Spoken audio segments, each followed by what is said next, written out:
Welcome to JK Tells a Story, where real-life dramas unfold. Sit back and enjoy today's tale. My name is Marco Santangelo. I am of Italian descent. My parents have lived in the U.S. since the late 1960s.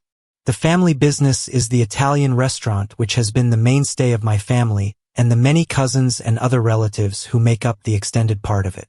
We are a very close-knit family, but unlike in times past, we don't live with each other on a daily basis.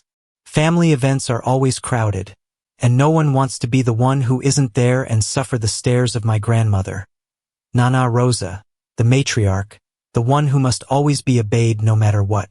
I married Jessica 7 years ago, both of us in our early 30s at the time.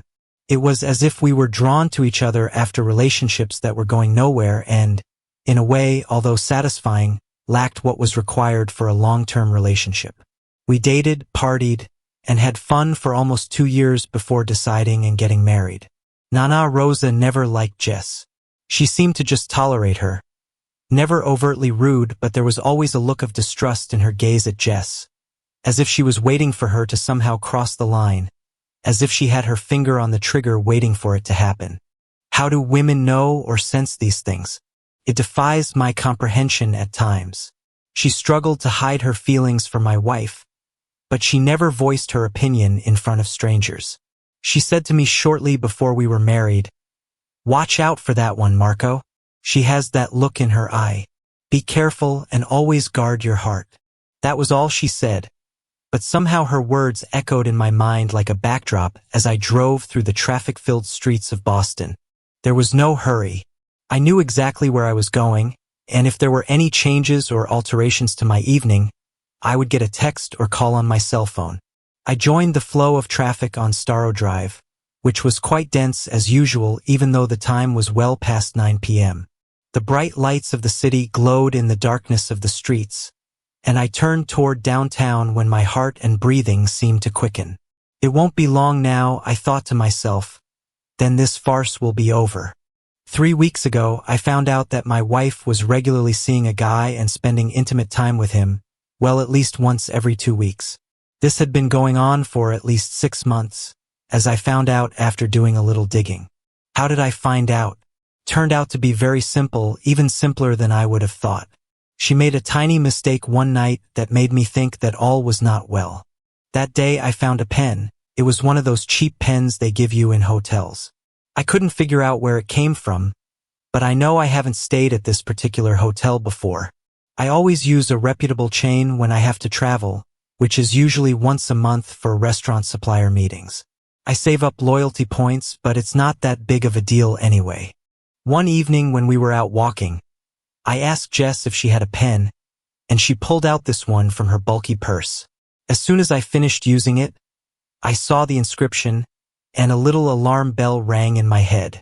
I knew I wasn't staying at this hotel, and I couldn't think of any reason why my wife would have a pen from this hotel, so I was somewhat puzzled. Jess put the pen back in her bag without a word. I didn't say anything but decided I needed to look into it and see if there was anything I should be worried about. It may have been small and insignificant, but it was a tiny crack in our marriage that could be the source of cataclysmic consequences. I can't explain why, but at that point I just put it out of my mind and didn't dwell on it as we met up with friends to eat and drink. It was kind of a regular thing where me and 2 other couples would meet up from time to time to have dinner and then enjoy a few drinks and a little dancing at the end of the night. We were sitting at the lounge bar of our favorite restaurant when the proverbial pen appeared.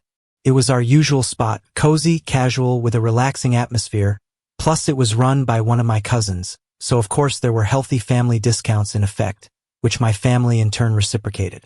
The discounts were enough to show respect, but not so much as to offend the owner. Respect was given and received. It was a two-way thing that worked. The other 2 couples were Vinny DeMarco and his wife Angela, and Brian Sullivan and his wife Patricia Trish. Vinny and Angela were older than us by 5 years or so. We were related to them distantly, of course, but still family. Vinny was a bit old-fashioned in some respects and led an interesting life, although not everything about it was within the law. When Jess had first met him, he had startled her, but a nicer, kinder, and gentler man could not have been wished to meet, unless you upset him. One word, don't. Vinny was like a big brother to me. He was always there for me, kept me out of trouble, and once or twice handled a problem or two with ease. His wife Angela was a lovely woman. She adored Vinny, and they were the perfect couple. He was large, she was petite, pretty, but also feisty. She was the only person Vinny feared. He adored her, and he didn't care who knew it. I met Brian at my job, and as it turned out, we got along very well. He was the same age as me and had a similar outlook on life. We played golf together from time to time and socialized with his wife Trish at the Charles River Country Club, so it was all good. Trish got on with Jess, and they would often spend days on end shopping at Faneuil Hall and Newbury Street, spending huge amounts of money, buying God knows what, and spending a lot of time doing it. All I ever saw were the big bags that Jess would bring in the door after one of these expeditions. Where Brian was always warm and friendly, Trish seemed aloof at times, especially lately. Then she seemed to snap out of it and become part of the group. I often thought there was something wrong with her, and I mentioned it to Jess more than once, but she just brushed it off with the usual woman problems that seem to be invented when a woman doesn't want to explain something. But looking back now, I realized Trish's behavior made perfect sense. She knew about Jess and Derek, and she was struggling with whether to tell me. The guilt was eating at her, making her distant and uncomfortable around me. We were sitting in the lounge area sipping cocktails when Vinny and Angela walked in. I stood up and greeted him, and we all hugged and exchanged kisses. The waiter brought fresh drinks to our table just a minute after Vinny and Angela joined us. Jess was always amazed at the way we were taken care of when we went somewhere my cousin knew. There were 6 of us, and he indicated that our table was ready.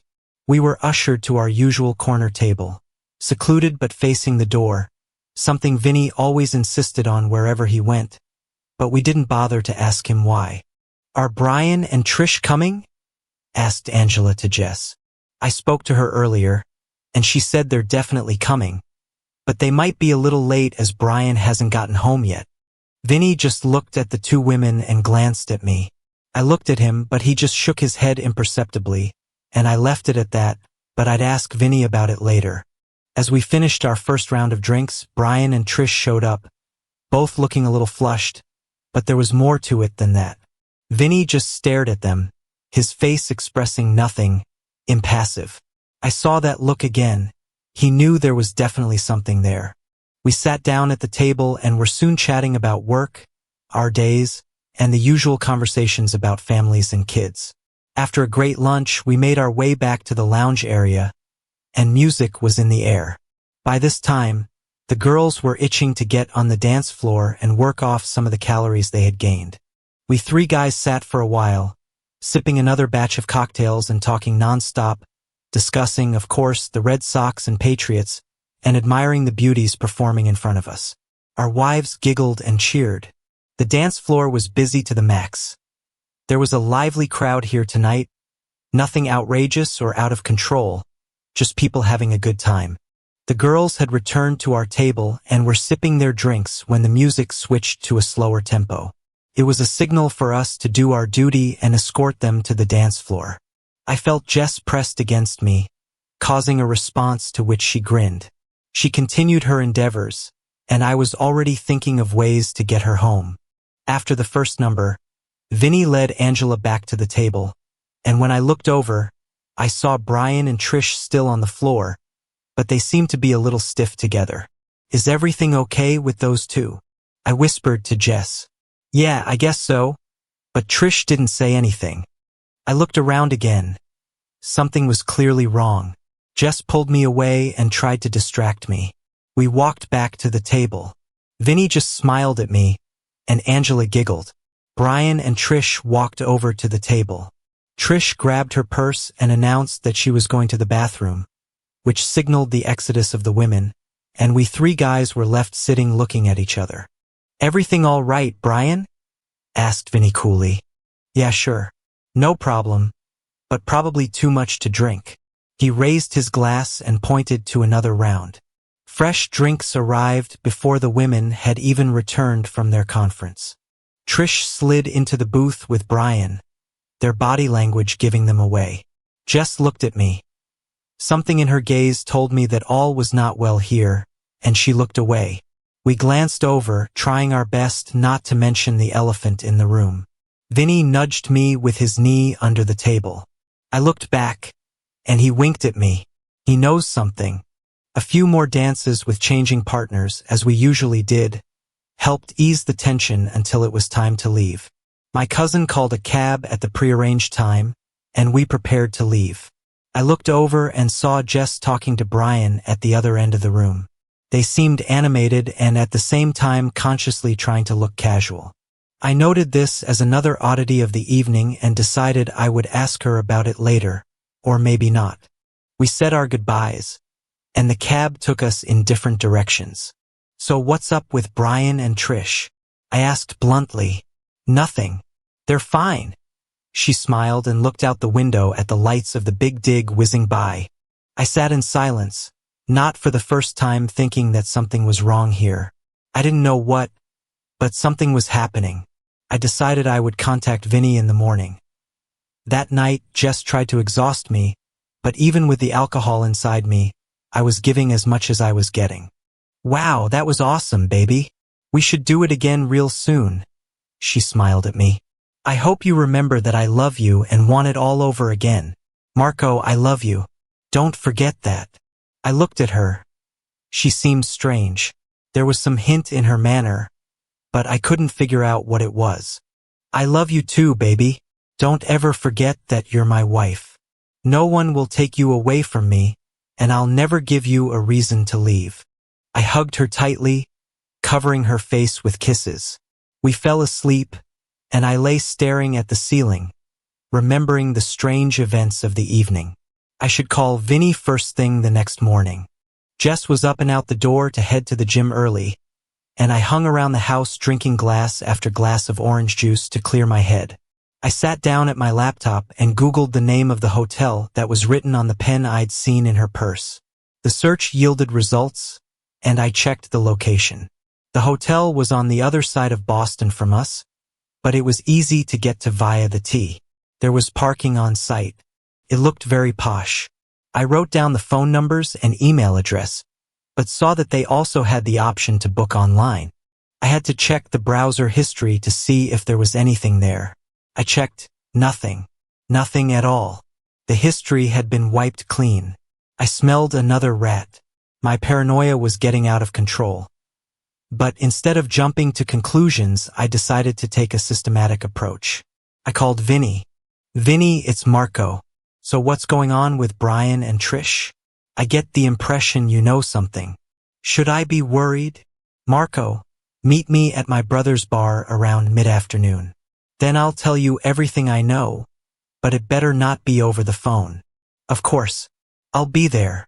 Marco, come on your own. Okay? Yes, of course. I understand. The line cut off. Now I was worried. Did I need to be? Damn right I was worried. I sat staring at the phone while my stomach began to slowly flutter, and I didn't like what I felt inside. An hour or so later, Jess bustled through the door. She looked refreshed, her hair still damp from her shower, and a blush playing on her cheeks. Did you have a good workout? I asked. Yeah, that was great. I needed that, babe. She threw her purse on the table and tossed her gym bag on the floor. I'm going to see Vinny. He wants to talk about something, but it won't take long. What does he want? Marco, he still gives me the creeps, even though he's family. Yeah, he's a great guy, but I wouldn't want to get on his bad side. No way. And don't ever underestimate him.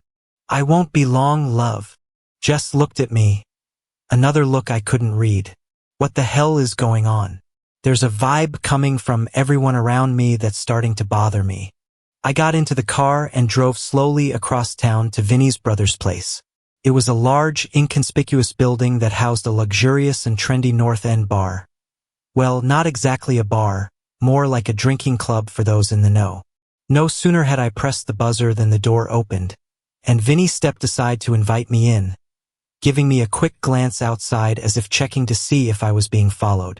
I watched him curiously. Okay, Vinny, what the hell is going on?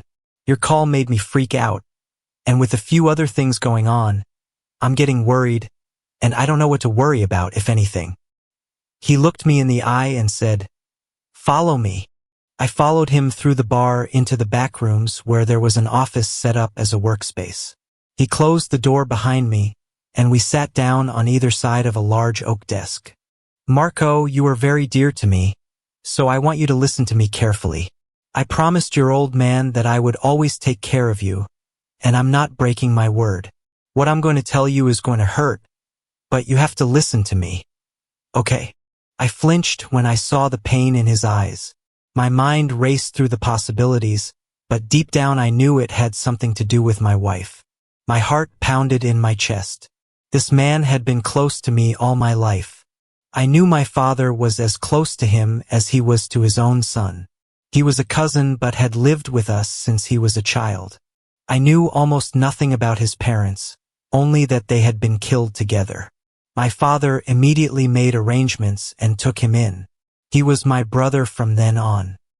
He opened the top drawer of the desk he was sitting at and pulled out a large manila envelope, carefully holding it out to me. My eyes were fixed on it like a poisonous snake ready to strike. I knew instinctively that once I opened the envelope, my life would change forever. Just as I slowly reached for the envelope, Vinny's hand came down on it.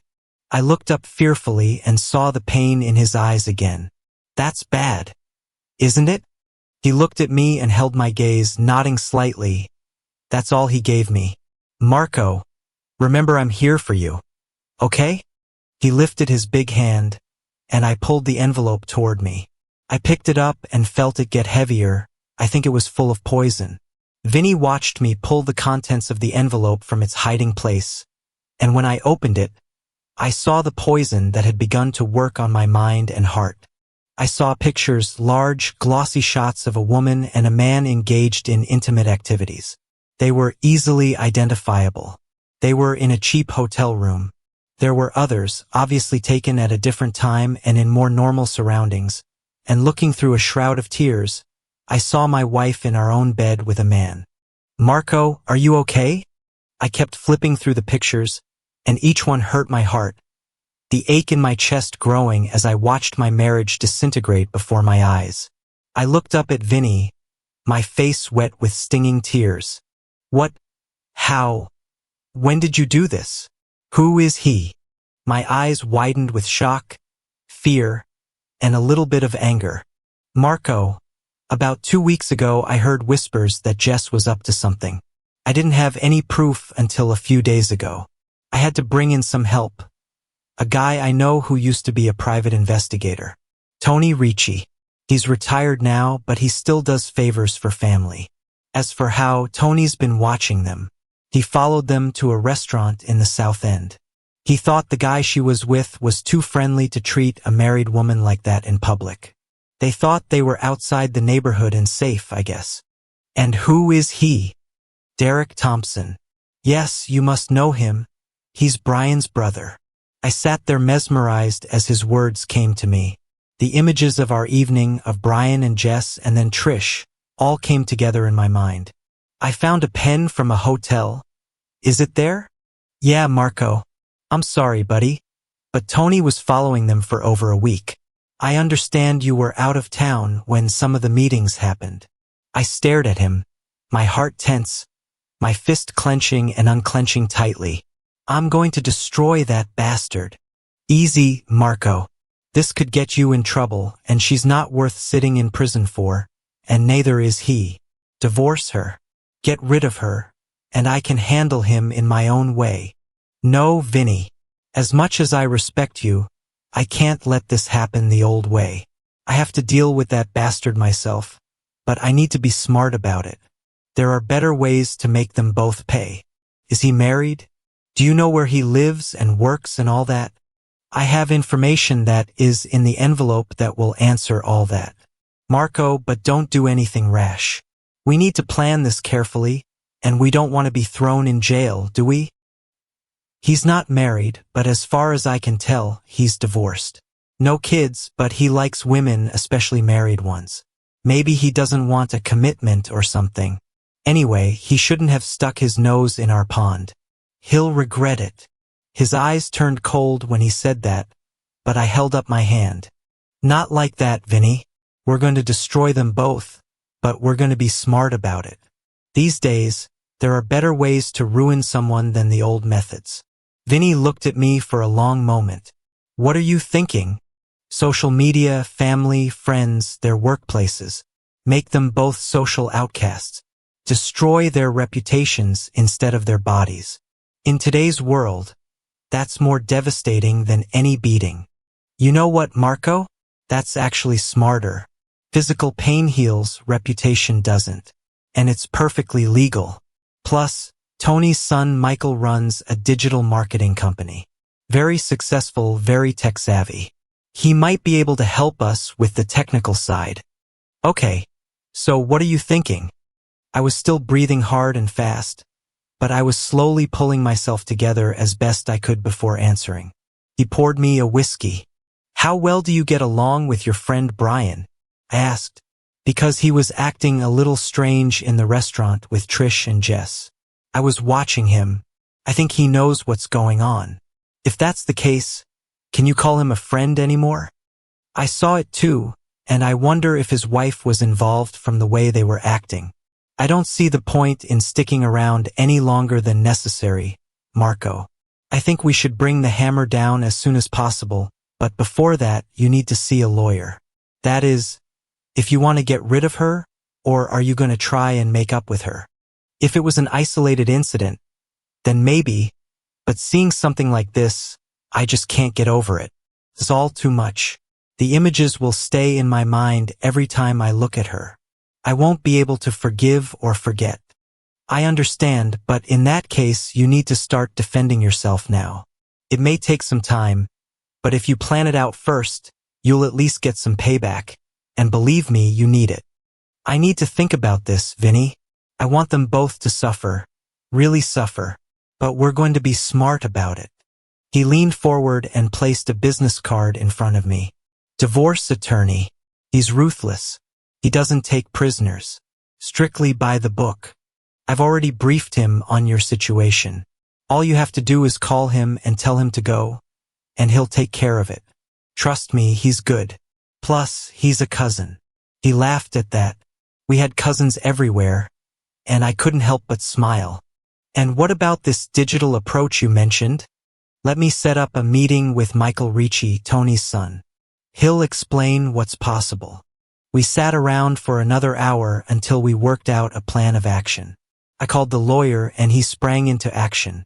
We agreed not to serve papers until everything was ready for the social media campaign. In the meantime, I needed to find out how involved Brian and his wife Trish were. The next day, Vinny arranged for me to meet Michael Ricci at a coffee shop in Cambridge. Michael turned out to be a sharp, professional guy in his early 30s who ran a legitimate digital marketing firm but also, as he put it, helped family friends with special projects. The key to what you want to do, Michael explained over coffee, is documentation and distribution. We need crystal clear evidence that can't be denied or dismissed, and we need to get it in front of the right people at the right time. How would you document it? High-resolution photography, video recording, audio capture. We'd need to catch them in the act, preferably in a way that clearly shows both their faces and the intimate nature of their relationship. And distribution. Multiple platforms simultaneously. Facebook, Instagram, Twitter, LinkedIn if they have professional profiles. Email to personal and professional contacts. Text messages to family members. The goal is to make this viral before they can react or try to contain it. Is this legal? As long as we're not breaking and entering or violating wiretapping laws, yes. If they're in a public place or visible from a public area, photographing them is legal. If they're in a private hotel room, that's more complicated. But there are ways to work around that. What kind of ways? Long-range photography through windows, directional microphones that can pick up conversations from outside the building. Hidden cameras placed in areas we have legitimate access to. My team knows how to work within the legal boundaries. Over the next week, Michael and his team developed a comprehensive plan. Tony continued surveillance and confirmed that Derek and Jess met every Wednesday evening at the Marriott downtown, always in room 415. They had a routine. Derek would arrive first and check in, Jess would arrive about 30 minutes later, and they would spend 2 to 3 hours together before leaving separately. The hotel has pretty standard security, Michael reported. Cameras in the hallways and elevators, but they're older systems that can be temporarily disrupted without permanent damage. The room they use has windows facing the street, which gives us options for external surveillance. What about getting into the hotel itself? We don't need to break in anywhere. My guys will check into rooms on the same floor earlier in the week. Legitimate guests with legitimate access. The hard part is getting clear documentation without alerting hotel security or the subjects. How do you handle that? Professional equipment, small teams, quick execution. We get what we need and get out before anyone realizes what happened. The plan came together over the following week. Michael's team would establish positions in and around the hotel. Tony would confirm when Derek and Jess arrived. Once they were settled in the room, the documentation team would move into position and capture everything they needed: photos, video, audio recordings. Once we have the evidence, Michael explained, the social media campaign launches immediately. Multiple accounts posting simultaneously, emails going out to contact lists, text messages to family members. By the time they realize what's happening, it will be too late to stop it. I left Vinny's and drove slowly back to the house, my overloaded brain fighting for its sanity. I gripped the steering wheel so tightly I'm sure my fingerprints were still on it. I parked the car and headed for the door, but when I crossed the threshold, I didn't hear a sound. Jess was gone. On the kitchen table, I found a note. Going to see Trish later. Love you. I rolled it up and threw it in the trash. I called Vinny. She's gone to Trish's, so she says. I know. Tony's got eyes on her. She's at Brian and Trish's right now, but Trish's not there, just Brian. Interesting, huh? So where's Trish then? If she was the one Jess was going to see? Still working on that. If anything develops, I'll let you know. I sat down and looked at my watch. 3 hours later, Jess came home. Hey love, how was your day? She walked into the house and kissed me on the cheek, heading for the kitchen. It was fine.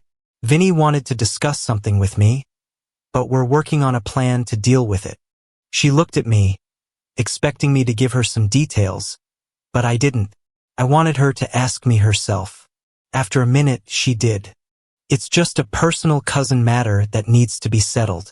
He thinks his wife is making a fool of him, so he needs some advice. I smiled at her, noticing the change in her expression as she tried to hold back her reaction. I'm sure it'll work out. She looked away, but I knew I'd still upset her a little. The rest of the weekend passed slowly. I couldn't bring myself to be intimate with her, no matter how much I wanted to. I kept seeing the pictures Vinny showed me of her and that bastard Derek. I couldn't understand how she could do it with him and still act normal around me. She was a much better liar and actress than I could have ever imagined. Saturday night went fine, but Sunday night she came over to me, and I could tell from her body language that she wanted to have some fun. Marco, I need us to spend this night together. I know you've been busy, but I need you now. Please, she whimpered. I did what I had to do. We made love, after which we lay on our backs, breathing hard. But the whole time, all I could think about was those photos, her with another man, lying to my face for months. What's wrong, Marco? You seem different tonight. She looked confused and a little hurt. I'm not sure. I just wanted to make sure you were mine. I love you, Jess, and I don't want to lose you. You won't lose me, silly. She threw her leg over mine, looking down at me. I'm all yours, love. I kissed her lightly on the lips as her words tore at my heart. I had the image of her with Derek in front of me, so how could she only be mine? Damn lying woman. We lay quietly in bed, each with our own thoughts. I was disgusted and hurt that Jess could lie to me like that. I was angry and getting angrier by the minute. I slipped out of bed as soon as she fell asleep and went downstairs. I poured a large glass of bourbon and sat down at the computer. A message from Vinny appeared on the screen. I checked the time. It was a little after 1 o'clock in the morning. All the wheels are turning here, and everything is happening just as we discussed. Okay, I thought. All I need to do now is create a short business trip for Wednesday, and we'll be on our way. I sent him a text back. Okay. An hour later, I crawled back into bed and tried to sleep again, but the rage wasn't helping, and eventually I dozed off and managed to get a few hours of not too restful sleep. I crawled out of bed and took a shower before getting dressed and heading downstairs. Jess greeted me with a smile and breakfast, coffee and toast. She moved a little cautiously in the morning, noticed my gaze and smiled. You were different last night, lover. More intense than usual. She put her arms around my neck and kissed me again. I managed to keep my composure. It's okay. I smiled back. She sat down and sipped her coffee. I need to go to Philadelphia on Wednesday. Do you mind? She was looking at me over her cup, and I could almost see her brain working.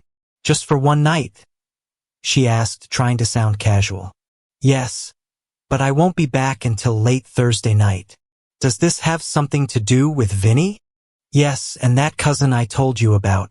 Nothing special, but he might need some support. Vinny gives me the creeps. I'm not sure what kind of support he could offer. You'd be surprised what a good friend he can be, but I wouldn't want to get on his bad side, connected or not. He knows how to solve problems, though these days he prefers the smart approach over the old ways.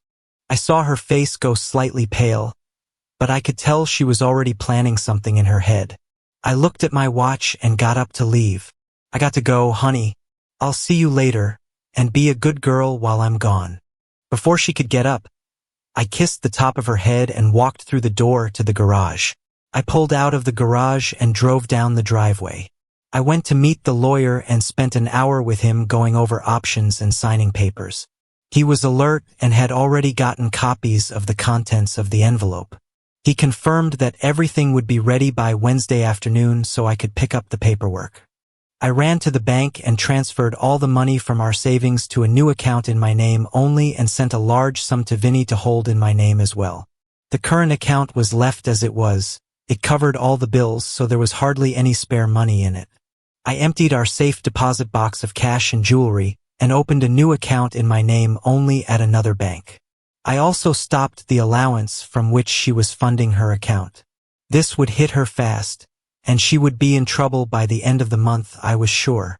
Satisfied, I went to my office and went about my routine daily business. My secretary, Rachel, was a great help, and I knew she could run the ship without me and seemed to be doing a much better job of it.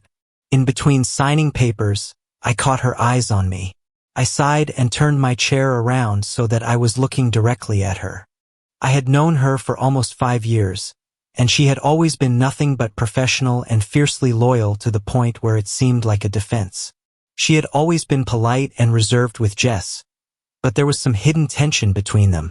I was sure Jess had mentioned her attitude to her a few times, but I had always brushed it off, thinking it was a woman's problem between them. I looked at her oval face, her piercing dark blue eyes looking at me with concern. I knew I had to say something. I felt the need to tell someone something. My insides were churning, and she knew it. I took a deep breath, trying to collect my thoughts and control my emotions. Rachel, there are events going on this week that may cause interruptions. So if I'm not around, you know what to do to keep things running. Okay? Yes, boss. You can count on me. Is there anything I can help you with? Rachel was a married woman in her 40s, smart and elegant, whom I trusted implicitly. I looked at her, and she seemed to read my innermost thoughts. Jess is having an affair. You're joking.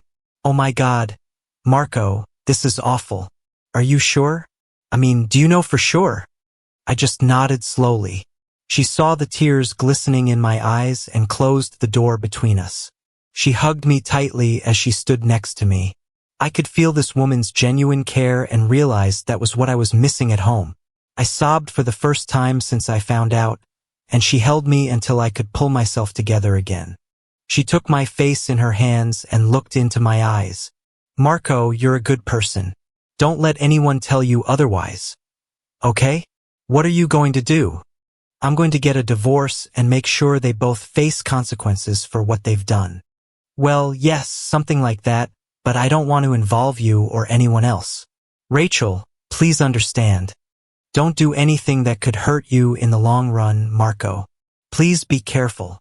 The rest of the day was a lot of work, but Rachel was worth her weight in gold, and judging by the way she looked after me, her husband was a lucky man.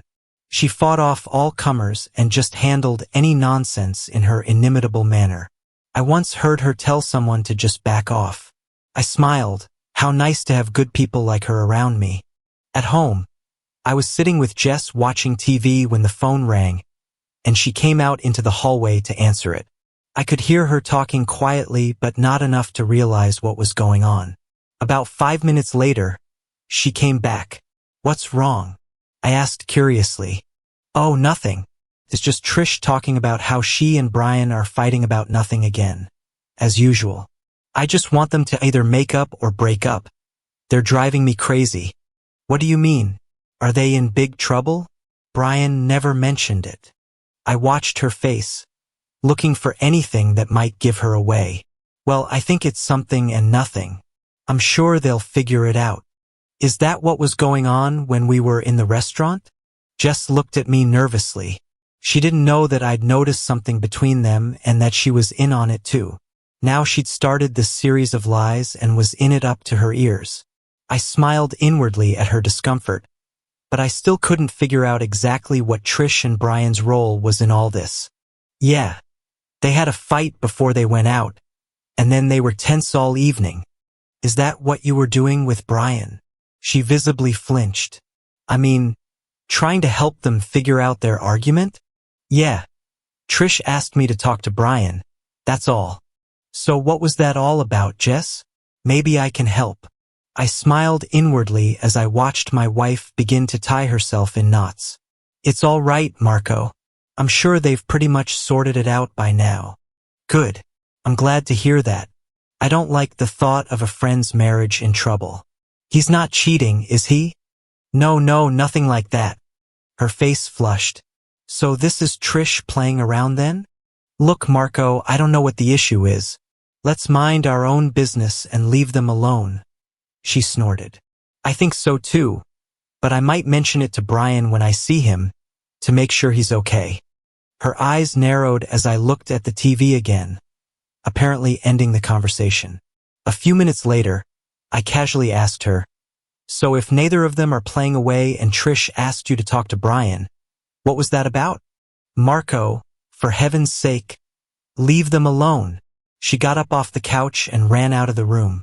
I sat back and chuckled, realizing that I had gotten under her skin, and now I had to figure out what the other couple's role was in this. We spent the rest of the evening carefully avoiding each other, but that seemed to suit us both, and we said very little. The next day, Tuesday, I got up early and was out the door when Jess came down the stairs. She was still in a sleepy state, but I kissed her politely on the cheek as I passed her on my way to the garage.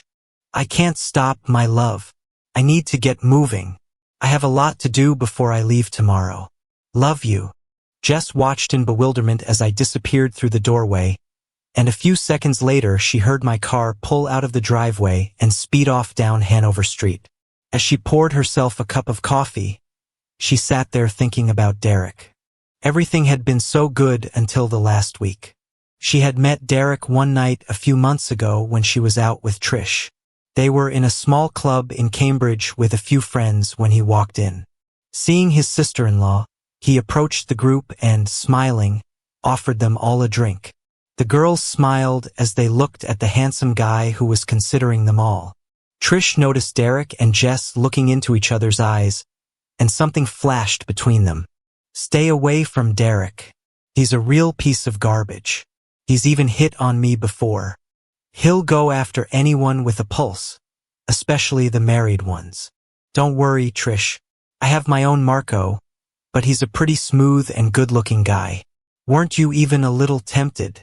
Trish shook her head, looking at her friend. "One word, don't." Trish did her friendly duty, but she could see that there was something going on behind her friend's eyes that she didn't like. The rest of the evening passed without incident, as far as she could tell. However, Derek cornered Jess and gave her his phone number. Over the next few days, Derek somehow managed to get Jess's number, and he called her a couple of times to spend a few innocent minutes chatting and flirting. By the time of the next girls' night out, she knew Derek would be there again. This time there was dancing on the program, and as soon as Derek had her in his arms, he set to work on seducing her. He showered her with flattery and compliments, making many small touches as they chatted. It wasn't until Trish grabbed her elbow that she realized she had spent the entire evening with him. She walked out of the club with her friend, who emphatically reprimanded her and urged her to stop it before anything bad happened. Jess still wasn't listening and brushed off her warnings, claiming that nothing bad had happened. As Trish led her away, Derek smiled. He wanted Jess and would get her sooner or later, of that he was sure. Over the next few weeks, the phone calls became regular, the flirting intensified, and Jess's seduction began in earnest. That all changed when Trish had to cancel their regular night out, and Derek saw an opportunity. During one of the calls, he managed to convince Jess to meet him at the club alone, as friends, of course. Jess had been mulling it over, but now the opportunity presented itself, and she jumped at it too quickly, agreeing to meet him. She dressed as usual to meet Trish, but it was different. She felt different. She had been hanging out with Derek. They had developed a relationship, and now she was ready to take it to the next level. She blushed when she thought about it. Maybe kissing or being kissed, who knows? Grabbing her purse, she headed, almost jogging, toward the front door. This night had been the first, and from then on it was inevitable that there would be more. They'd had a passionate evening. Derek was a skillful seducer. He drove her to his car and drove her to the Marriott Hotel. After spending quite a bit of time together, she saw the time and nearly panicked. In her haste to get cleaned up and dressed, she asked Derek to take her home as soon as possible. It would still take at least another 30 minutes. She texted Marco to say she was waiting for a cab and would be home soon. That night had scared Jess badly, but when she got to the house, Marco was already asleep, so she crawled into bed and hoped it would go away on its own. In the morning, the night passed uneventfully, but her body still glowed and tingled at every thought of Derek entertaining her. She couldn't help but smile. For the next few weeks, not only did Jess not turn down the occasional girls' night out with Derek, but she met up with him during the day whenever she could. During Marco's business trips, she spent the night with Derek at the hotel. After a few weeks, Trish guessed what Jess was up to and warned her friend to stop before she got caught. She even had a fight with her husband Brian about it and asked him to press Derek to stop before things went south. Trish told Jess to calm down and that she had talked to Derek and also asked Brian to intervene. Derek was unattached, arrogant, and dismissive of Trish and his brother. Brian was torn between loyalty to his brother and loyalty to his friend Marco. It didn't help that Jess had lashed out at him in the restaurant when he asked her to stop seeing his brother, as he was getting his own neck slapped by his wife. He was between a rock and a hard place, and there was no way out. The longer this went on, the harder it became to find a way out without causing serious problems. Jess knew it had to be over soon and realized that the risk she was taking only made it more attractive to continue. It was dangerous. If Marco found out about this, all hell would break loose. The scene in the restaurant was too close for comfort, and when Marco asked what was going on, things got out of hand. She sat sipping her coffee and thought back to her affair. She knew Derek didn't love her and didn't want her in any way other than as an easy conquest, but she was still drawn to him. She decided that tomorrow it would be over, that this would be the last time, that she had to end it, but they would have one more night together. She was relieved that the decision had been made, but of course, she still had to convince Derek of that as well. By the time I walked in the door, It was late. I had been trying to kill time all day, and the plans were already made. The paperwork from the lawyer was already in my car, and the official packet would be delivered by registered mail. Feeling the tension, I immediately headed for my trusty bottle of bourbon and poured a large drink. Jess watched me as I took a big sip and poured another. I was distraught, and looking at Jess, I was sure she was dealing with her own problems too. "Are you okay, Marco?" I didn't answer at first, taking another sip of my bourbon. I turned around and focused my gaze on her. I saw her reaction.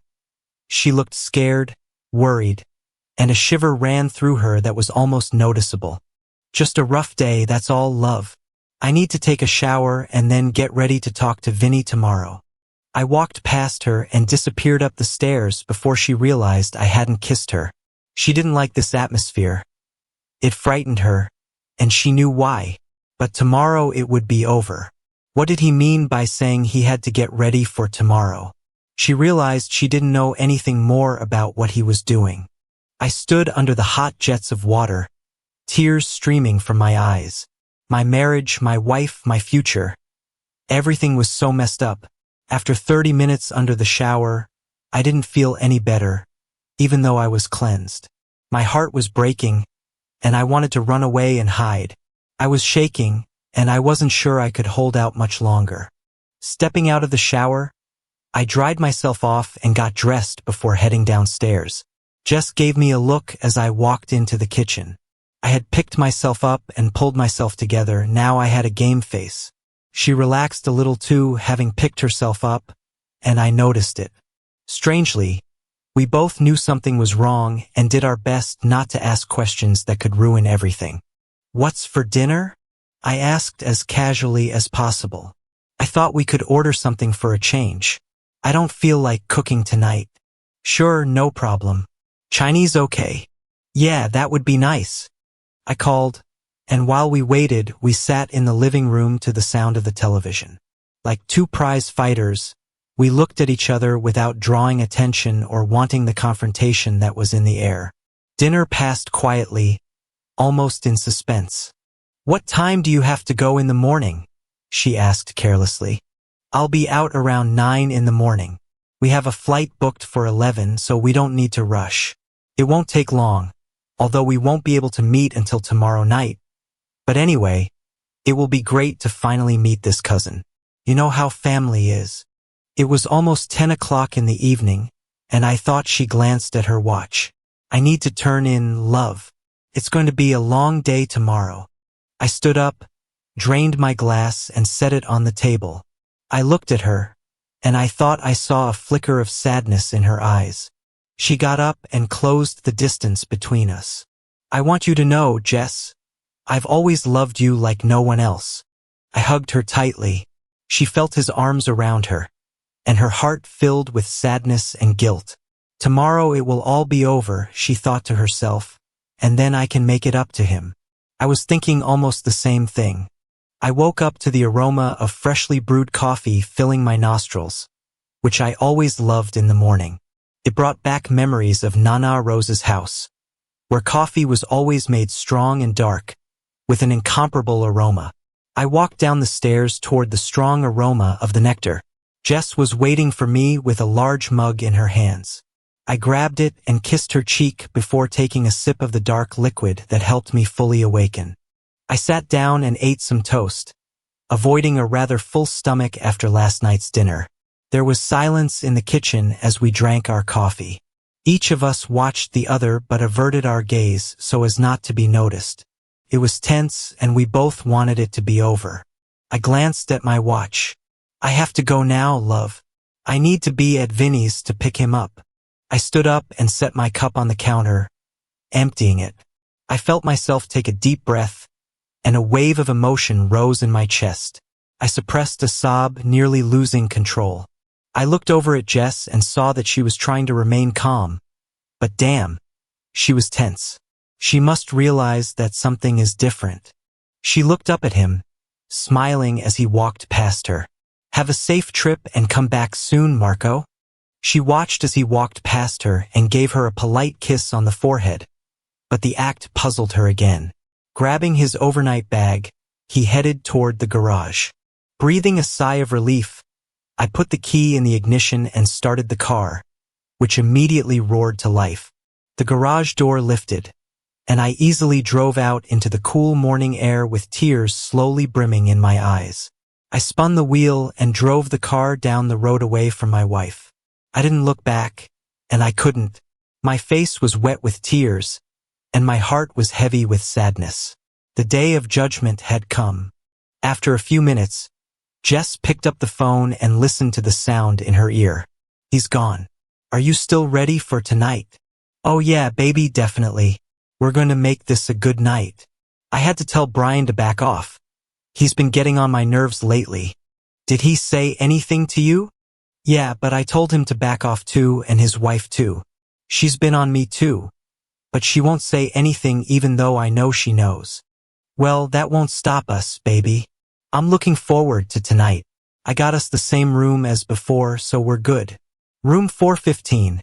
Just get the key from the desk, and I'll see you there at 8. Okay? Okay, got it. I'll call you later." The couple hung up the phone, and Derek smiled. He had no idea that Tony Ricci was parked across the street with professional surveillance equipment, recording every word. Tony smiled grimly and typed a message with the details of the lovers' date, then packed up his listening equipment and left his post. Vinny saw the message and showed it to Marco, sitting in Michael Ricci's office. "Are you sure you want to do this, Marco? I have to ask before this goes too far. You know how this is going to end, don't you?" I looked at my lifelong friend, seeing the deep concern in his eyes and heard the warning in his words. "Vinny, I loved that woman in a way I never have and never will. I gave her everything I had, and I can't let that go.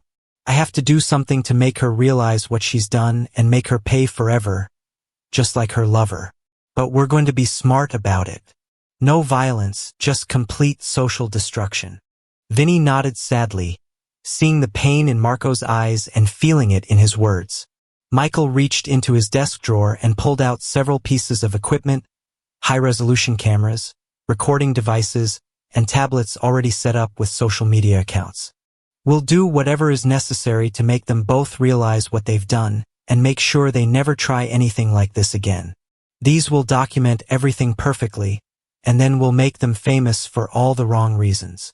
He watched as Marco nodded silently, looking at the equipment.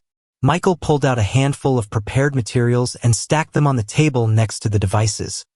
Contact lists, social media accounts, email addresses of family members, friends, and employers for both Derek and Jess. The sight of all this documentation equipment makes it real. "You need to understand, Marco, once we do this, there's no going back. This will destroy their reputations permanently." Marco reached out and examined the devices. It seemed surreal, bringing back memories of the digital age and how reputations could be destroyed with a few clicks. Michael watched his friend handle the equipment with growing determination, then put it back on the table. "What's the exact plan, Michael?" "We have some time, so let me give you all the details. My team has been preparing for this all week. We have legitimate hotel rooms booked on the 4th floor. Danny and Steve are posing as a corporate team doing a marketing presentation. They have all the right credentials and equipment to explain their presence." "How do you handle the hotel security?" "We don't disable anything permanently.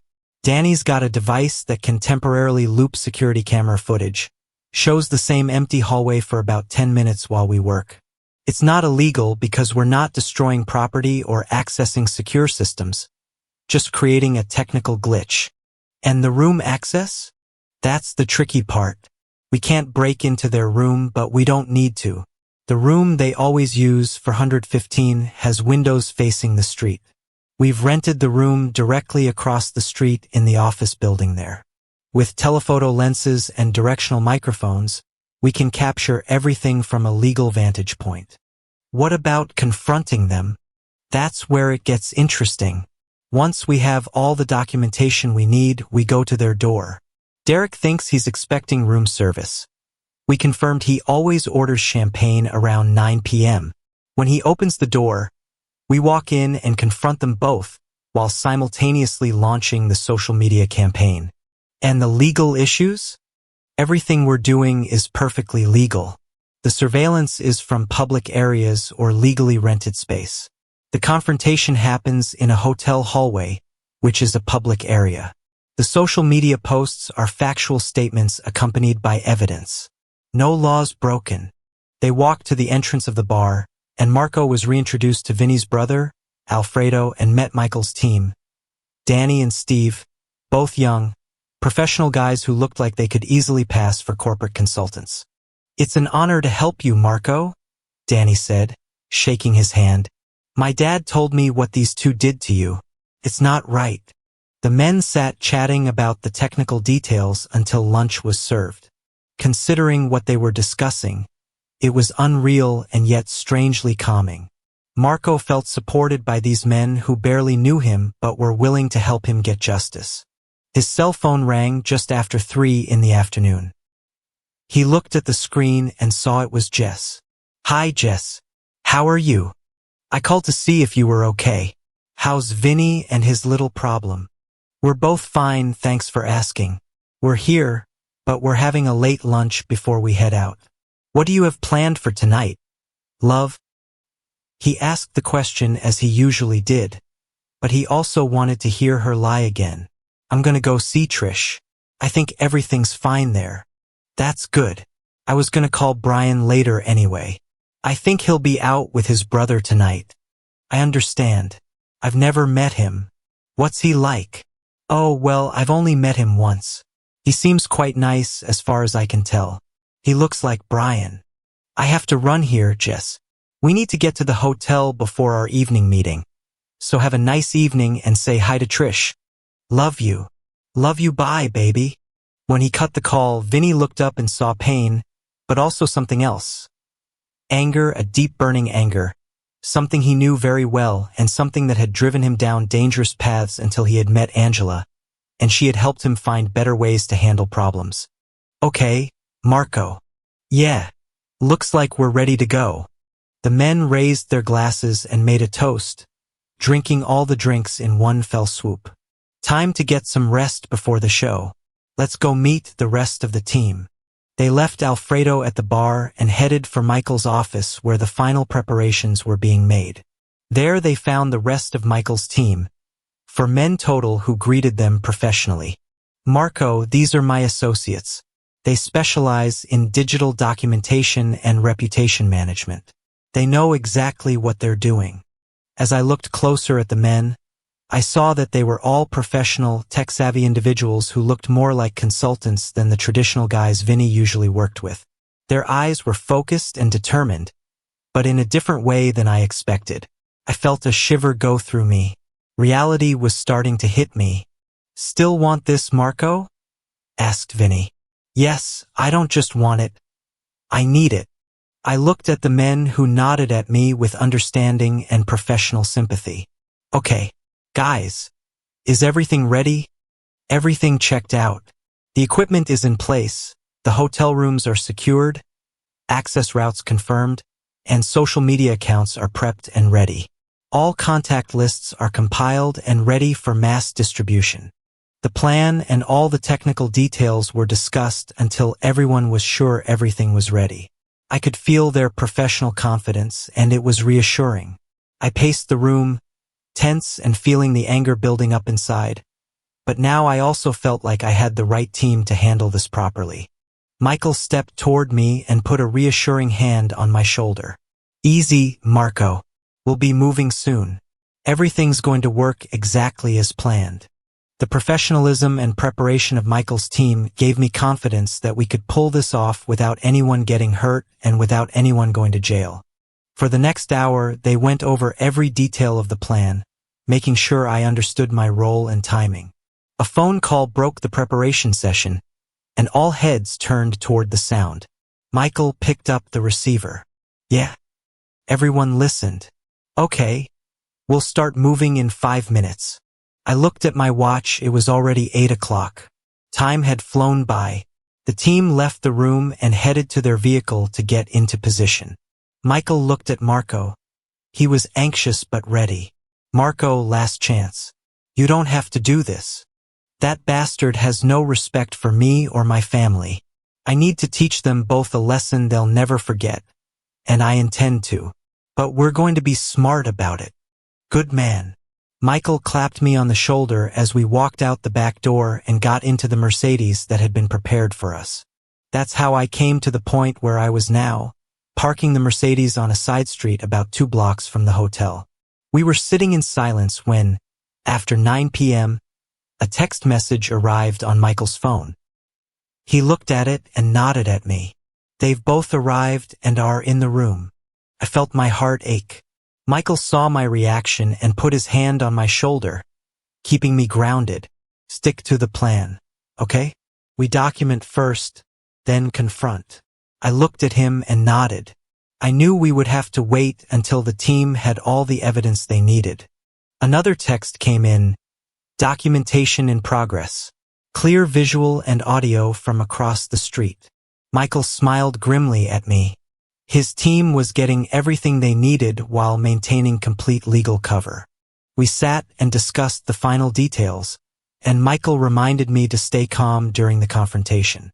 We don't want to cause a scene that could get us in trouble. Remember, we're here to expose them, not to harm anyone. All right, Michael. I understand the plan. I nodded. We sat in silence until another message popped up on his phone. Documentation complete. Moving to secondary positions.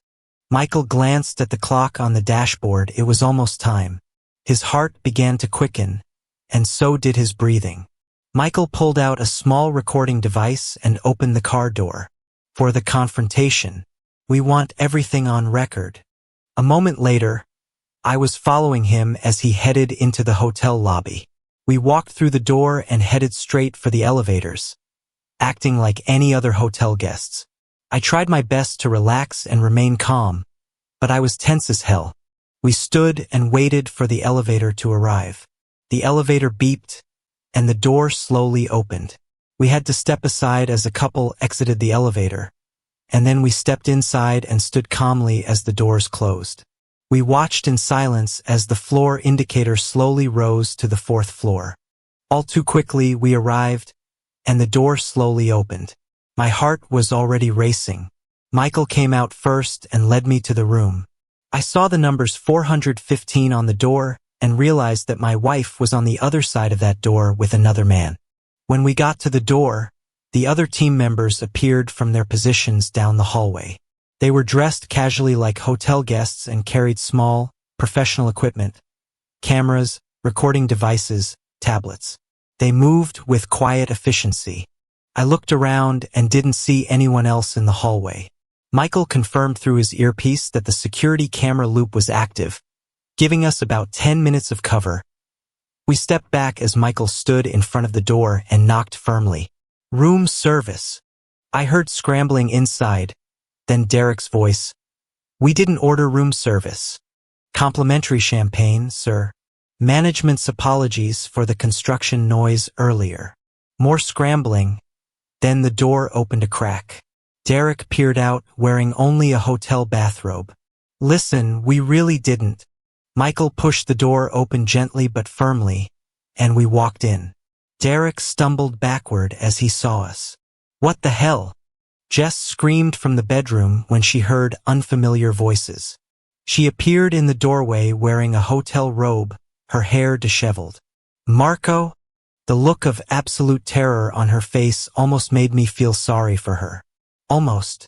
Hello, Jess. Derek. Derek tried to assert himself. Look, man, I don't know what you think. I think my wife has been cheating on me with you for 6 months, and I have the evidence to prove it. Michael stepped forward with his tablet. We've been documenting your meetings, including tonight. Everything's been recorded. Jess started crying. Marco, please, I can explain. No need to explain, Jess. The photos and videos speak for themselves. I pulled out my phone and showed them screenshots of the social media posts that were ready to go live. Here's what's going to happen. In about 60 seconds, everyone you know is going to see exactly what kind of people you are. Your families, your friends, your coworkers. Everyone. You can't do this, Derek said, his voice shaking. This is harassment. No, Derek, this is consequences. You should have thought about this before you decided to sleep with another man's wife. Jess fell to her knees. Marco, please don't do this. I'll do anything. I'll never see him again. I'll go to counseling. Please. I looked at this woman I'd loved for 7 years, now sobbing on a hotel room floor, and felt nothing but disgust. You should have thought about our marriage before you threw it away. I nodded to Michael, who began typing on his tablet. Within seconds, the post started going live across multiple social media platforms simultaneously. It's done, he said. I watched as the notifications started coming in on my phone. Shares, comments, shocked reactions from people who knew both of them. The digital wildfire was spreading exactly as planned. 7 years, Jess. 7 years I gave you everything I had, and this is what you did with it. Michael showed them his tablet screen, which was already lighting up with activity. Look, already 30 shares in the first 3 minutes. Derek, your boss at Thompson Construction just commented, "What the hell is this?" Your mother, Jess, just shared it with a shocked emoji. We left them there. Shocked, exposed, and watching their reputations disintegrate in real time on our devices as we walked out. I stood in the hallway for almost another minute, not moving, looking back at the room where 2 people's lives had just been turned upside down. I could hear their panic through the door.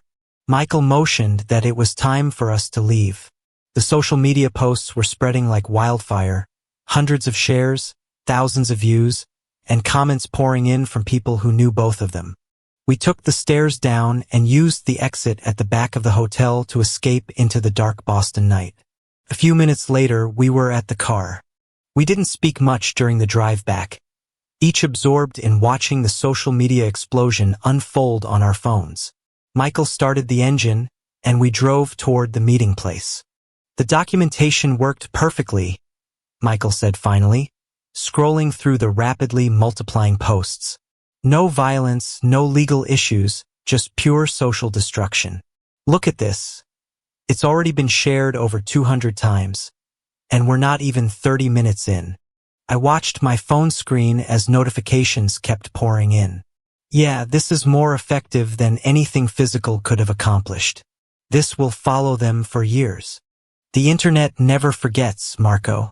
This will be the first thing that comes up when anyone searches their names for the rest of their lives. I stared ahead as we drove through the dark streets toward our destination. I need to see the full impact. I need to know that they truly understand what they've done. We arrived at Alfredo's bar where he was waiting for us. It was almost 1 o'clock in the morning, so he poured us healthy drinks, and we sat down in front of the fireplace in the back room, our phones and tablets spread out on the table, monitoring the social media storm we had unleashed. Gradually, as the adrenaline faded away, we began to feel human again. I had been in a trance for the past few hours, a state where the real world was left out and only pain, anger, and the need for justice existed. Now, in the warmth of the back room, we sat and watched the digital destruction unfold. Michael's phone beeped constantly with notifications. He read the updates and shared them with us. It's everywhere, Marco. The posts have been shared over 1,000 times now. Derek's employer has already called him and left a voicemail firing him. Someone recorded it and posted it online. Jess's gym has posted on their Facebook page that they've terminated her membership. Both your families are in complete shock. The comment threads are brutal. I know I can never thank you and your team enough for everything you've done, but I'll never forget this night. Marco, it's over now. You have other battles to fight now. You need to deal with the divorce proceedings, and you don't owe anyone any explanations. Of course, I understand. Nothing more needed to be said. I knew that we had left her at the hotel, and I wondered how she would get home and what, if anything, she would say about her adventure.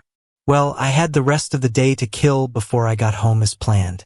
Now she knew I was aware of her activities, and the whole world knew too. There are rooms prepared for both of you when you're ready. Fatigue seemed to come over me suddenly. As I was shown to my room, Michael assured me that his team would monitor the social media campaign overnight and provide updates in the morning. Before I collapsed onto the bed, I checked my phone one more time.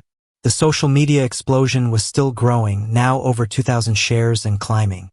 Sleep didn't come easily as I went over the events of the night and everything that led up to it. I was overcome with a mixture of satisfaction and exhaustion. I had loved this woman for so long. She was my everything, and now it was all gone. All that was left was to face her and find out how the rest of our lives would unfold. I already had the divorce papers ready. She was supposed to be served with the official copy at our house today. By the time I was due home, she would have no doubts about what I knew, and thanks to our social media campaign, the whole world would know too. But the thought suddenly crossed my mind. What if she didn't go home? Now that she knows it was me at the hotel, and with the social media explosion happening, she'll be terrified and definitely won't want to face me alone. I'd better call and have the papers rerouted, maybe to Trish's. Yes, she'd go there. I was sure of it. After almost 7 hours of restless sleep, I was awakened by Sophia with a mug of coffee and a concerned look on her face. It's lunchtime, Marco. You have 30 minutes. Michael said you should see the latest numbers before you head home.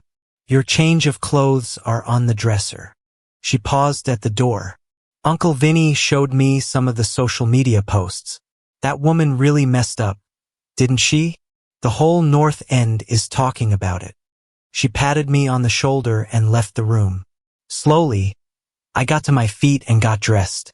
I looked in the mirror and saw a familiar face, but it was different. I was different. Last night I had orchestrated the social destruction of two people, watched their reputations crumble in real time, and felt a strange mixture of satisfaction and emptiness about it. I had no regrets about exposing them. Whatever social consequences had befallen Derek and Jess were their own fault. The truth was out there now, and that felt right. I joined the others at the table, and normalcy seemed surreal yet calming at the same time. We ate, chatted, and reviewed the overnight social media analytics. The numbers were staggering. Over 5,000 shares across all platforms, 50,000 views, and hundreds of comments from people throughout Boston who knew one or both of them. Pretty soon it was time to leave. We packed up and walked to the car. Looking out the window as we drove away, I waved to the faces watching me leave. There was a mixture of concern and support in them, and it was comforting in a way.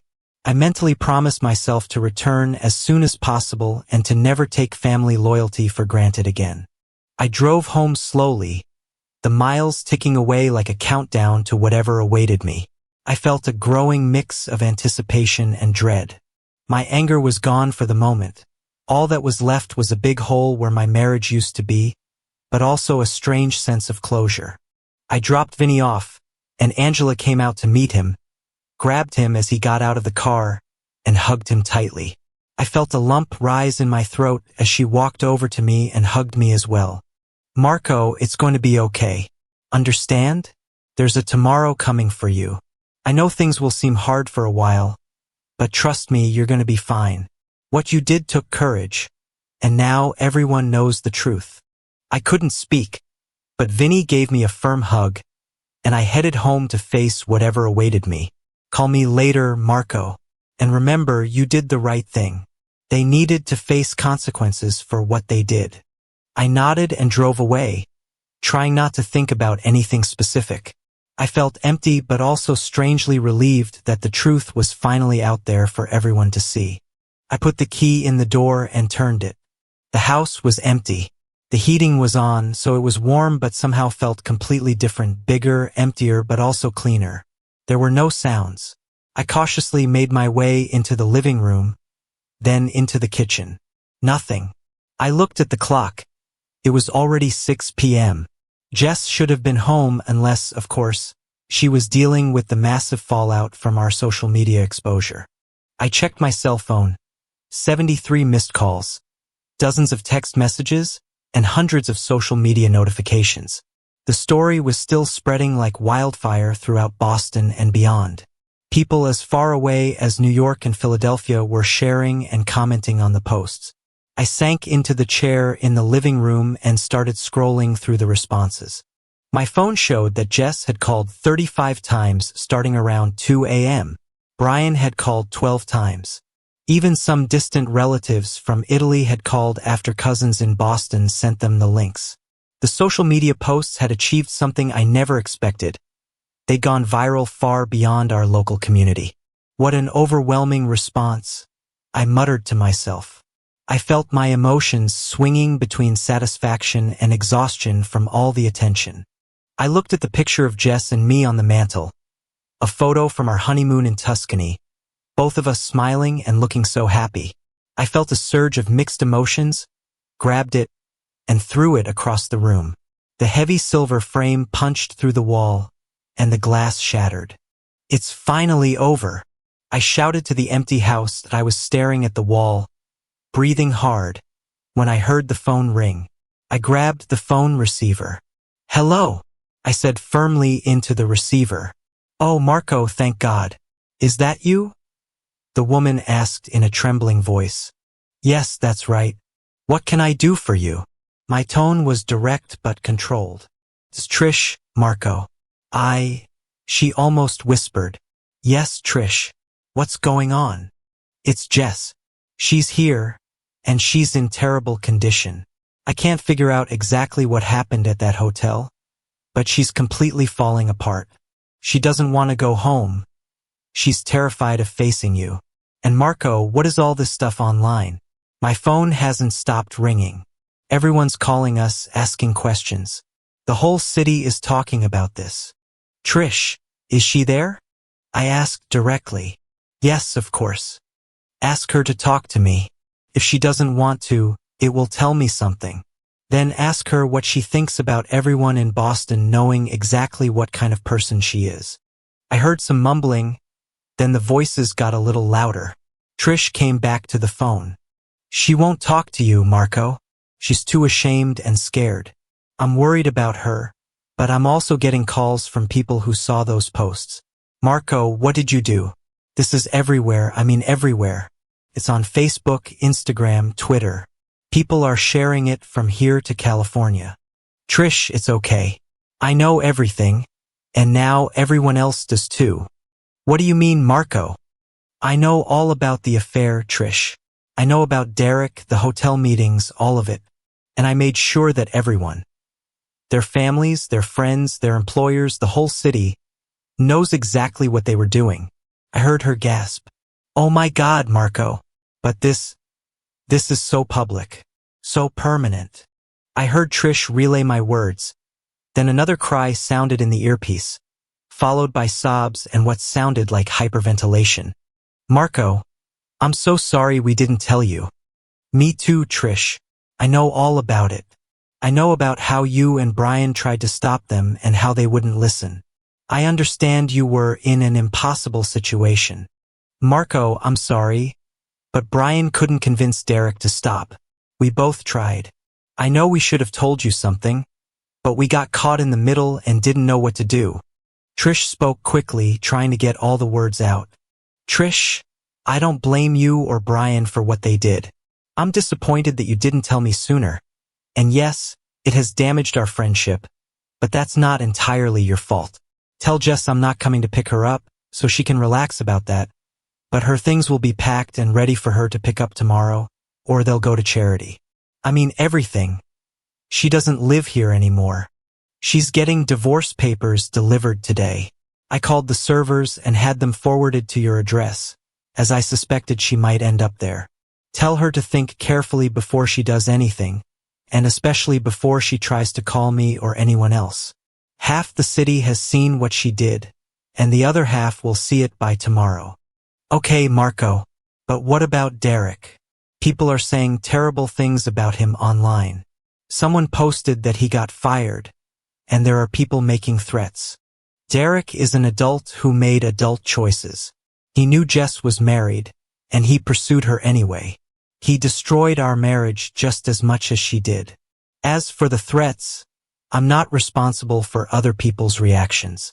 I just made sure everyone knew the truth. I hung up the phone and exhaled slowly. It was like I was holding my breath during that entire conversation. All the anger flowed out of me, and now there was just a strange calm and sense of completion. I had said everything that needed to be said. The truth was out there for everyone to see. I felt like I wanted this resolution, but I was alone, and she was gone. Maybe she had been gone emotionally for a long time, and I hadn't noticed. I missed the woman I thought she was. I hated what she had become and what she had done to us. I replayed it over and over in my head. I must have been blind not to notice the signs earlier. The more I thought about it, the more I could see little indicators that all was not well between us. The late gym sessions, the secretive phone calls, the way she'd been more passionate with me recently. Probably guilt-driven. The last few weeks had taken their toll on me, and sitting in the silence of the house, I suddenly felt emotionally drained but also strangely liberated. Things had really shifted, and now it was only a matter of time before I had to deal with the aftermath of our very public exposure. I sat down, uncorked the bottle of bourbon, and poured a generous portion. I sipped the dark nectar and savored its flavor as it warmed my throat. I opened my laptop and watched the social media storm continue to spread. The posts were now viral throughout New England's social media community and spreading beyond.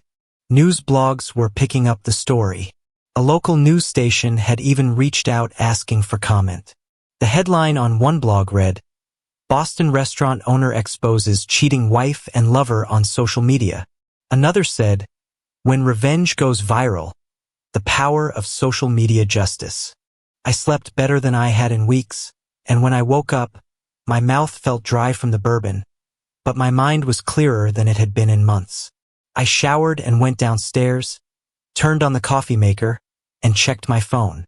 Overnight, the social media posts had gained even more traction. Derek and Jess were now infamous throughout the Northeast. It was 7:30 when the first call rang. "Hello, Marco. It's Vinny. How are you handling all the attention? I just saw the morning news. They mentioned the story on Channel 5. Yeah, I'm fine, just processing everything. She didn't come home, went to Trish and Brian's house just like we thought. I talked to Trish and made it clear that I know everything and that there's no going back." The social media campaign worked exactly as planned, maybe even better than we expected. Vinny chuckled grimly. "It's no surprise she's hiding. The posts are still spreading. Derek's been completely destroyed socially. Lost his job, been kicked out of his apartment, and even his family won't talk to him. Someone posted that he's had to leave Boston entirely because people recognize him on the street." What about Jess? Her gym fired her from her part-time instructor job. Her book club kicked her out, and from what I hear, she can't show her face anywhere in the North End or Cambridge. Your families are in shock, but most people seem to support what you did. A lot of people are saying it's about time someone held cheaters accountable. Michael called this morning too.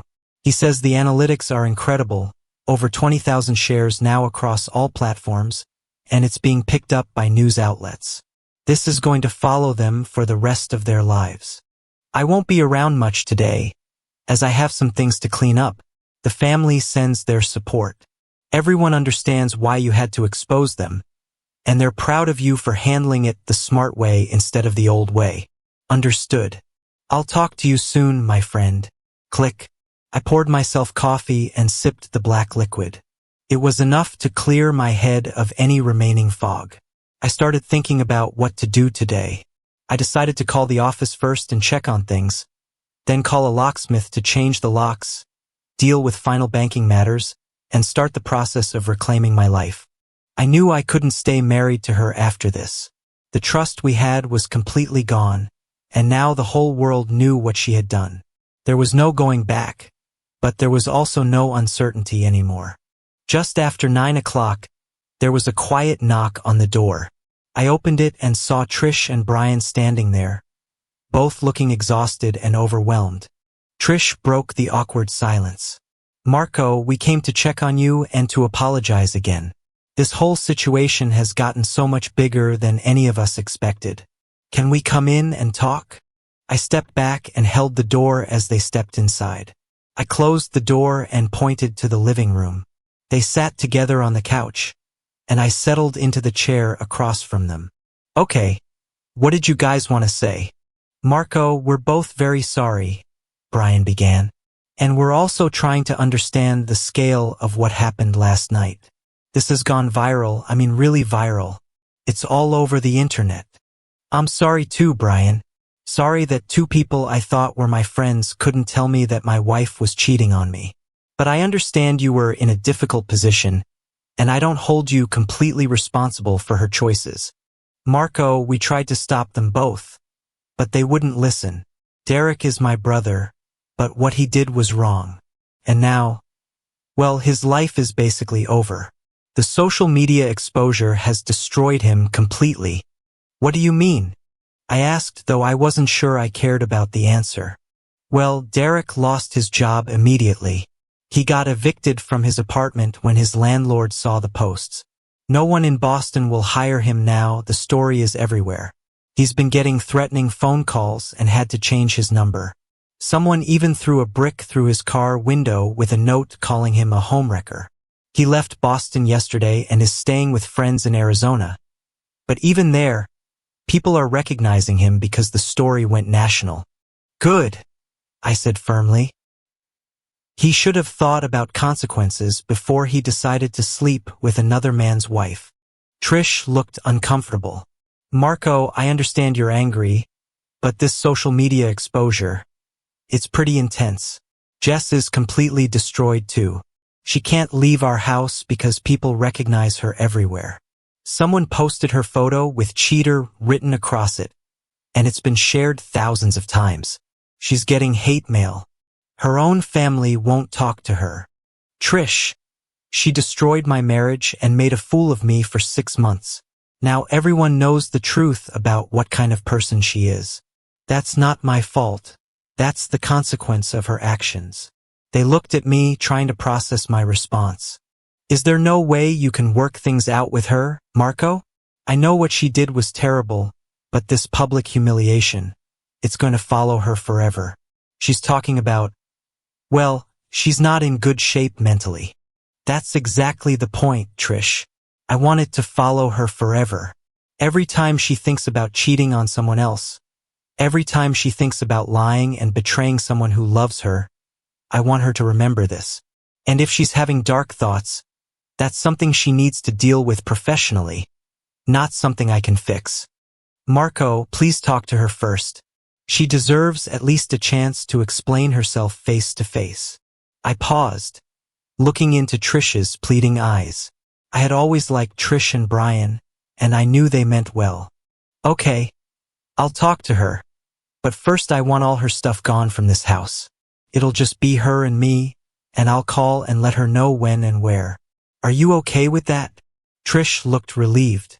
That's all we can ask for. Thank you, Marco. I'll tell her to expect your call. Brian looked at me seriously. Marco, I'm sorry about my brother. He's always been selfish and reckless, but this time he went too far. I wouldn't blame you if you never forgave any of us. What he got, he deserved. I watched out the window as the couple drove away. I sat back and considered whether I really wanted to see Jess face to face. Part of me felt like the social media exposure was sufficient justice, but part of me needed closure, needed to look her in the eye and end this properly. I spent the rest of the day packing up all of Jess's belongings and arranging for them to be moved. By evening, every trace of her was gone from the house. I called a van service, and within hours, all her stuff was on its way to Trish and Brian's house. The phone rang constantly throughout the day. Reporters, family members, friends, curious neighbors, and even some strangers who had seen the viral posts. I let most calls go to voicemail, but I did answer calls from close family members who were shocked by the social media revelations but supportive of my actions. My cousin Angela called to check on me. Marco, honey, we all saw what happened online. We had no idea Jess was doing this to you. The family is behind you 100%. Nana Rosa says she knew that woman was trouble from day one. Nana Rosa called too, her voice filled with both sadness and vindication. Marco, my boy, I told you to watch out for that 1 year ago. I'm sorry it happened, but I'm glad everyone now knows the truth. That woman brought shame on our family name, and now she's facing the consequences. By evening, I felt emotionally drained but also strangely empowered. The truth was out, the consequences were being felt, and I was ready for whatever came next. I called Trish. Jess's stuff has been delivered. I'm ready to see her.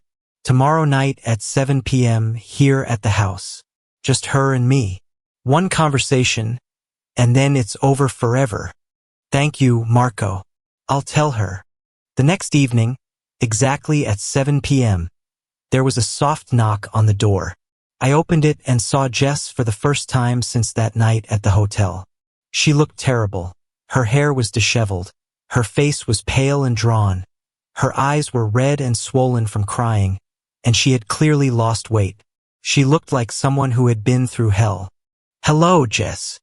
"Marco," she whispered, barely able to look at me. I stepped aside and let her in. She moved slowly, like someone who had been traumatized. As she looked around the living room, she gasped when she noticed all the empty spaces where her things used to be. "It's all gone," I said matter-of-factly. "Marco, Sit down, Jess. You wanted to talk, so talk." She sat heavily on the couch, and I poured her a glass of water. She was visibly shaking. "Marco, I'm so sorry. I never meant for any of this to happen. I got in over my head, and I made terrible mistakes. But what you did, it's destroyed everything. My life is over. Jess, I know everything. The hotels, the lies, the 6 months of betrayal. What I want to know is why. Why would you destroy our marriage for someone like Derek?" She looked down at her hands, tears starting again. "I don't know. Started as just flirtation, and then it became exciting, dangerous. I felt alive in a way I hadn't felt in years. It was stupid and selfish, but Marco, I never stopped loving you. If you loved me, you wouldn't have humiliated me for months. Do you understand that everyone we know has seen those photos and videos? Everyone knows what you did.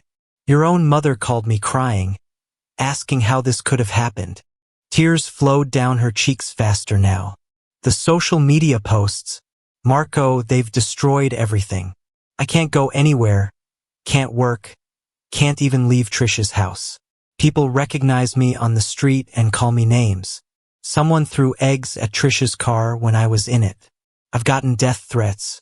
This is going to follow me for the rest of my life." "Yes, it is. And that was exactly my intention. Marco, please, can you ask people to stop sharing the posts? Can you take them down? I'll do anything. I'll move away. I'll disappear from your life, whatever you want. But please, help me make this stop." I looked at her for a long moment.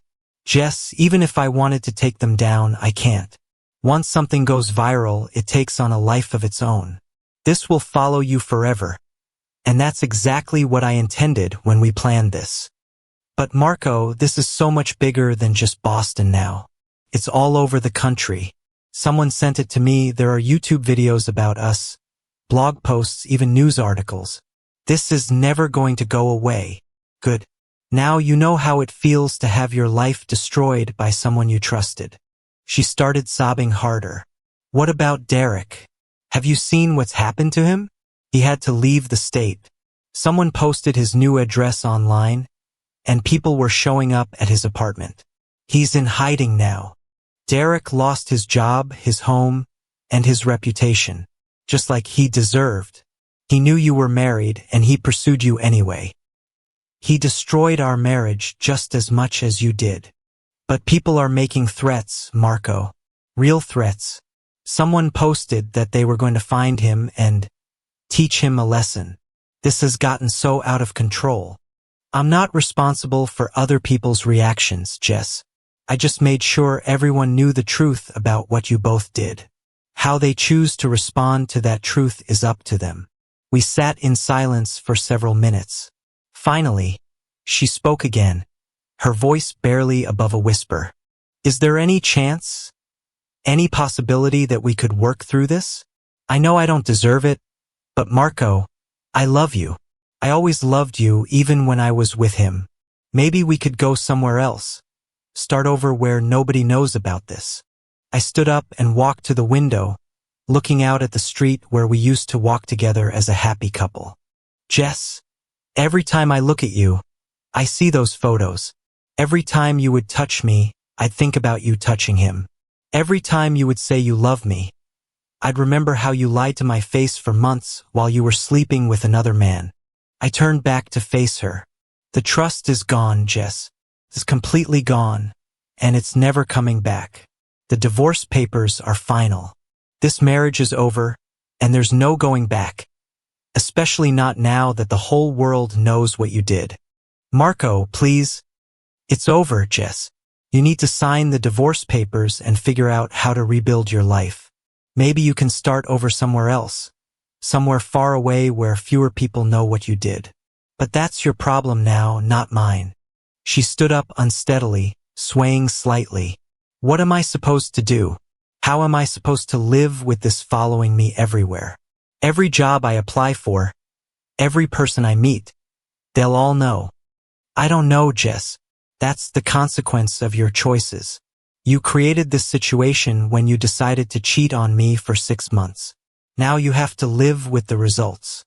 She gathered her purse and walked slowly toward the door. At the doorway, she turned back one more time. Marco, I really am sorry. I know you'll probably never believe me, but I am truly sorry for what I did to you, to us. I never thought it would end like this. I looked at her, this woman I had loved for 7 years, now a broken stranger who had betrayed everything we had built together. I believe you're sorry, Jess. I believe you're sorry you got caught. Sorry you're facing consequences.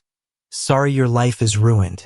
But I don't think you're truly sorry for what you did to our marriage. If you were, you would have stopped after the first time. She started crying again and walked out the door.